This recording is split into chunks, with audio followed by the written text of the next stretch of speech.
And one of the days, there was a fellow there with a Vstrom, and so I'm interested in that bike. Tell me a little bit more about it. He says, well, do you want to take it for a ride?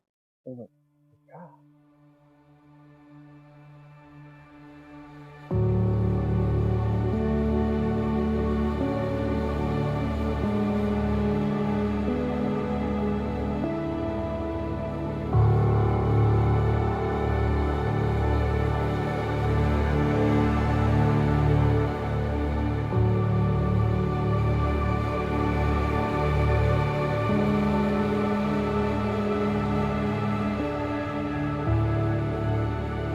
Good day. Welcome to Yeah, It's Red. Well, this isn't red, I know, but we'll talk a little bit about that in a moment. So I know I didn't post very much. My apologies. Last year was extremely busy. I had 4 opera contracts, and I also had a puppet festival in the summer, so I didn't have much time for editing. I did take some video, but not all that much. So in June, I took the ST1100 down the Blue Ridge Parkway. I did the Tail of the Dragon, went up into Kentucky, visited a relative, and from there I went to Ostock. Ostock is ST Owners of Ohio. They sponsored this meet for a weekend around June 12th, 9th, 10th, and 11th. So that's when we did. I had to be home for the 12th. And it was a fabulous time, spectacular, great. Met lots of friends from previous rides and previous stock events. And there was a good contingent from Ontario attending. And one of the days, there was a fellow there with a Vstrom, and so I'm interested in that bike. Tell me a little bit more about it. He says, well, do you want to take it for a ride? And I'm like, yeah. So I took it for a little test ride, and I was impressed with the power and the handling and how light it felt compared to the ST1100. And a lot of owners have gravitated from the ST1100s and 1300s to the Vstrom. And the Vstrom reputation for its motor is fabulous, almost the same as the ST1100. It's indestructible. A really nice power plant. I like the 6-speed gearbox. It shifts super smooth. I was really impressed with it. And about that same time, people were talking about heading up to Alaska and going up to Prudhoe Bay and even Tuktoyaktuk in Canada. And, well, I'd like to do that. And tell me more about these projects. And I found out, well, it's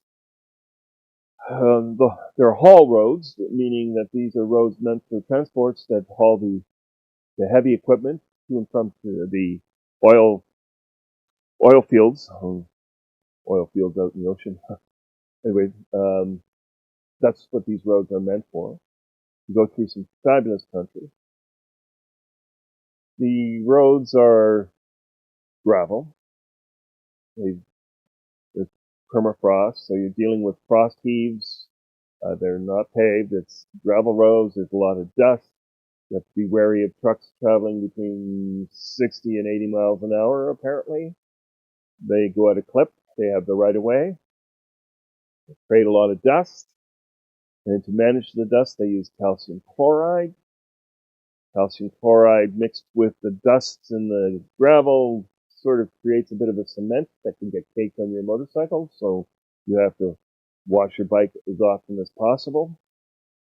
There's mosquitoes. And since found out horseflies are also a big issue there too. But I'm still hankering to go there. So I did some more research, and I went on Kijiji and I looked for a Vstrom in my price range. They're not as a good buy as the ST1100s are, but I found a few in my price range, and I sort of put them on my watch list. I had a high school reunion event in July, beginning of July. So I went up to Sudbury. That was another 1,000 kilometers round trip. And I did that on the ST 1100. When I came back, I had this one on my watch list. So I contacted the fellow. It was still available. Went to see him. I tried the bike out, looked at it. It has 76,000 kilometers on it. He was asking 2,600. And he had it listed for a while. He had another Vstrom that he had recently purchased.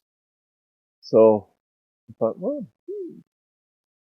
anyway, I took this away from him and paid him on an agreed upon price of $2,100 Canadian. And it was in pretty good shape. There were a few little things here and there that needed some attention. Some of the wiring that was done, the turn signals, the rear turn signals were LED, so I needed to get a special relay for that to get them to operate properly. I put a voltmeter on. I put a thermometer on there, ambient thermometer. That's what I did. I put one of those on. And I put a fuse block in there. And I put a carrier on. The bike came with this Krauser top box. He wasn't able to fasten it on, but I managed to make the adapter plate fit properly. And I wired it so that there is a power point inside to charge batteries like for my drone and my other batteries that I use, spare batteries, when I'm camping at a campsite without power. So I have that. It came with these Wild Heart dry bags. Now these are available on Amazon. It is just a basic roll top dry bag with straps that you can strap to your motorcycle. They're very roomy. They're 50 liters a side. And so there's lots of room. So I'm okay with that. It's just a basic bag. That's okay. I then acquired from a fellow motorcycle rider a tank bag, a used tank bag in Oxford. I got that for a nice, sweet price. And I can wire that as well. In my tank bag for my ST 1100, I have one of these devices. It is a pigtail USB and a step-down transformer from 12 volts to 5 volt. And there will be a pigtail on it, and I will put a waterproof connector on that so I can disconnect the tank bag when I need to, and then I can charge my phone and my other Cardo PackTalk Bold when I need to. So all in my tank bag. So I'm happy with that.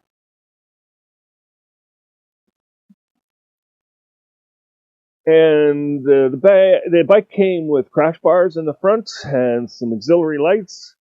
So given that I had already these Wild Heart units, I thought, well, I wonder if I can get some front bags. And yes, I can. Wild Heart makes those, so I've got a matching set. These are 10 liters a side. So that'll hold my hammock and some other gear, so I can distribute this all. I'm trying to be as light as possible. There's that. So I have a lot of carrying capacity, so I have to analyze what I'm going to deal with that. I put on bark busters. And what else did I do? Oh, I changed the fluids in the brake pad. I haven't changed the coolant yet. I'm going to do that in the spring when I'm going to tackle checking the valves. Because the radiator ideally should be removed for when you check the valves. So at the same time, then I will change the coolant. I will refurbish my front forks, change the oil, and maybe possibly change the springs in that first and progressive units. And then she'll be pretty much set to go. So this project bike, it came about as I retired. The other deal was I've been diagnosed with multiple sclerosis in 2000. So for the 25th anniversary of that diagnosis, and because I'm still going, I never know when I'm not going to be able to do stuff, I thought about this project. And it's not something I could do on my ST1100, and nor could I do it on a Vespa. So my plan is in 2025, on June 21st, be in Tuktoyaktuk. So the longest day of the year. So this is my Midnight Sun project. I've called it the Midnight Sun bike. So I will have some work to do. This took a year. My budget was around $1,500 to do that. I did exceed it because there was a couple of things that I didn't think about doing, and in the end, I thought about it, and the option was to improve the suspension. I wasn't going to do that, but it does make a big difference, so that added up the cost. So I thought what I needed to do for this project, for this bike, what kind of sparkles I would like to make my trip comfortable, because this is just alone to Tuktoyaktuk was over 6,000 kilometers, and some of it is highway and some of it is off-road, and a good portion is off-road. Number one, cruise control was a must, so that was on the top of my list. I also put on protective stone guards. Managed to acquire a stone guard for the headlights. I acquired some neoprene gaiters. I put on a fork brace.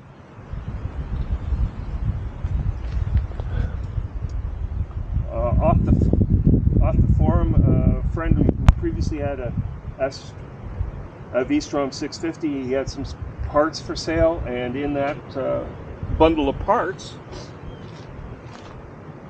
was a 4-piston front brake kit. So I put that on. I put on stone guards for my radiator and oil cooler. I made a stone guard for my oil filter. Work to do. I got to practice riding on gravel roads, some off-road technique. So that's my plan for next year, to get familiar with the bike. All right, this is Fox Lake Road. Interesting. It says you can get to Killarney here. Massey is 44. Manitoulin Island is 48. Whitefish Falls is 21. Okay, here we go.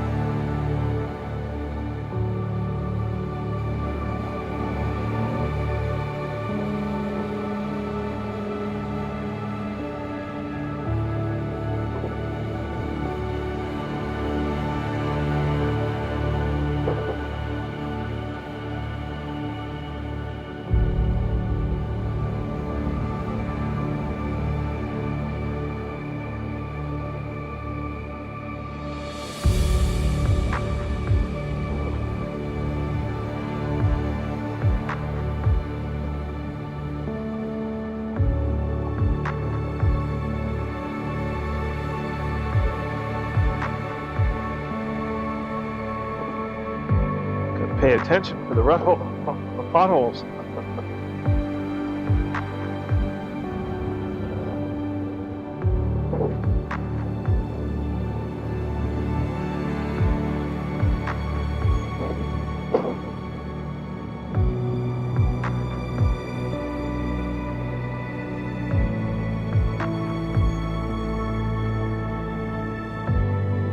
Anyway, it's 44 kilometers to Massey.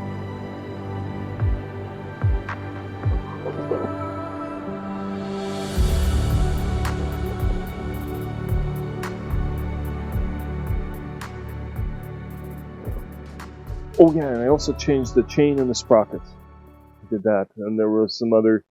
The inner fender got torn up from the previous owner from a runaway chain. So I got a replacement for that. Replaced foot pegs. I have a foot peg mount to replace on the other side because it's bent. And yeah, I'm excited. I'm hot. It's the logistics in planning this trip. You have to figure out changing tires and oil changes and the like. So all that is in the works. And that's the exciting news from, it's red, but it's blue. And